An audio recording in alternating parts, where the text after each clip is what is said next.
सत्ताधारी मंत्र्यांकडनं मतदारांना एक प्रकारे अप्रत्यक्ष धमकवले जात आहे की मतदान केलं नाही तर निधी मिळणार नाही। मुख्यमंत्री म्हणून तुम्ही सर्व महाराष्ट्राचा विकास आम्हाला करायचा आहे, सर्व भागाचा विकास करायचा आहे, निवडणुकीनंतर सगळ्या शहरांचा विकास आम्हाला करायचा आहे। आणि अनेक वेळा भाषणामध्ये आपण काही गोष्टी बोलतो, त्याचा अर्थ तसा कधीच नसतो। त्यामुळे आमचे सहकारी असतील किंवा कोणी असं जरी बोललं असलं तरी त्यांचाही उद्देश तसा नाहीये, तेही कधी असा भेदभाव करणार नाहीत। त्यामुळे निश्चितपणे महाराष्ट्रात आमच्या महायुतीला, म्हणजे आम्ही जे तीनही पक्ष आहोत, कुठे सोबत लढतो आहोत, कुठे वेगळं लढतो आहोत, पण एकूण आमच्याच तीन पक्षांना महाराष्ट्राची जनता निवडून देईल आणि त्यानंतर महाराष्ट्राचा नागरी भागाचा चांगला विकास आम्ही करू। एकनाथ शिंदे तुमच्यामध्ये दुरावा आहे असं एक वातावरण निर्माण केलं जातं, तुम्ही काय सांगाल? मी याला एवढंच म्हणेन की हा वेड्यांचा बाजार आहे आणि वेड्यांच्या बाजारामध्ये काही माध्यमही वेडी झाली आहेत। त्यामुळे परवाही मी आणि शिंदे साहेब ज्यावेळेस हुतात्मा स्मारकावर गेलो, आल्यावर आम्ही दोघं भेटलो, जाताना आम्ही दोघं भेटलो। ते कुठे चालले आहेत त्यांनी मला सांगितलं, मी कुठे चाललोय मला सांगितलं। आता त्यातले काहीतरी त्या ठिकाणी अँगल क्लिक करायचे आणि मग हे बोललेच नाही म्हणून दाखवायचं। कालच्याही कार्यक्रमांमध्ये आमच्या दोघांच्या आजूबाजूला पुरस्कार्थी बसवण्याकरता नियोजन होतं, त्यांच्या पाट्या लागल्या होत्या म्हणून आम्ही बसलो होतो। आल्यावरही आम्ही भेटलो, स्टेजवरही आम्ही भेटलो, खाली उतरतानाही भेटलो, जातानाही आम्ही बोललो। याचं कारण आहे की न बोलण्यासारखं काहीच घडलेलं नाही। तुम्ही जे दाखवताय अशी कुठलीही परिस्थिती नाही। त्यामुळे मी एवढंच सांगतो की जे लोक असं दाखवतायत ते तोंडावर पडल्याशिवाय राहणार नाही। त्यांच्या कुटुंबियांनी सीबीआय चौकशी मागणी केली तुमच्या? बघा, अजून माझ्याकडे या संदर्भातलं पूर्ण ब्रीफिंग आलेलं नाही। मला फक्त प्राथमिक माहिती त्याची मिळालेली आहे। एकदा पोलिसांनी पूर्ण ब्रीफिंग केल्यावरच या संदर्भात बोलतात। आरक्षण प्रश्न बयान दिया है, हिंदी में जानना चाहेंगे अजीत पवार जी ने जिस तरीके से बयान दिया है। अरे चुनाव में चलते रहता है भाई, चुनाव में ऐसी सब बातें करते रहते हैं, इसका कोई अर्थ नहीं होता है।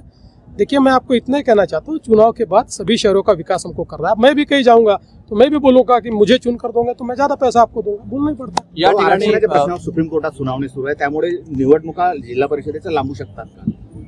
बघा, आज या संदर्भात काही बोलणं योग्य नाही। 25 तारखेला सुनावणी आहे, त्या सुनावणीच्या आधारावर निवडणूक आयोगच त्या संदर्भातला निर्णय करेल, त्यामुळे आम्ही काही बोलणं योग्य होणार नाही। या ठिकाणी तुम्ही आलेला आहात। रशीद अल्वी यांनी असं म्हटलेलं आहे, मुस्लिम तरुण MD MBBS MD झालेले तरुण हे ज्या पद्धतीने आतंकी कारवायामध्ये सामील झालेले आहे, अल्वी यांचं म्हणणं असं आहे ते तिकडे का गेले याचा विचार व्हायला पाहिजे।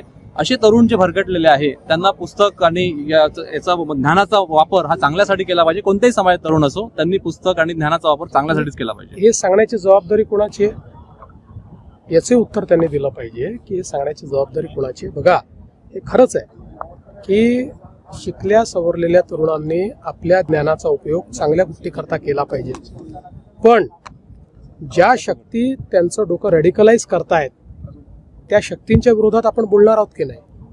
ज्या शक्ती त्यांच्या मनामध्ये भारत विरोधी बीजारोपण करतायत त्या शक्तींचा आपण विरोध करणार आहोत की नाही? त्याच शक्तींच्या सोबत आपण जर सगळं विचारण करू आणि त्या ठिकाणी अशा पद्धतीनं या सगळ्या कारवाया होतील तर त्या काही योग्य ठरणार नाहीत।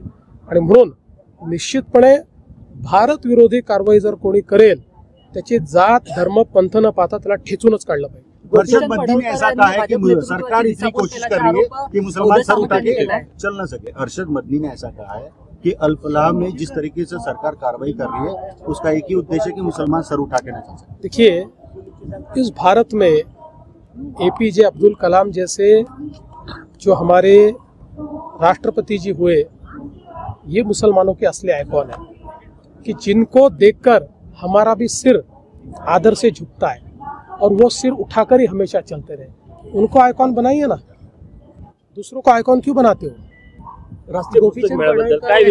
नेतृत्वाची दिशाभूल केल्याचा आरोप उदय सामंत यांनी केलेला आहे। कोण काय बोललं मला थोडी माहिती आहे, मला एवढी फुरसत कुठे आहे प्रत्येकाचं काय काय ऐकण्याची। साहित्यिक तुमच्याला दिसला, आज अत्यंत छान भाषण झालं, तुमच्यातला साहित्यिक दिसला, पुस्तक बघितला, आनंद घेतला। मला अतिशय आनंद आहे की नागपूर पुस्तक महोत्सवाची आज सुरुवात झाली आहे आणि त्यात नागपूर म्हणजे 0 माइल लिट फेस्ट याची पण सुरुवात झालेली आहे.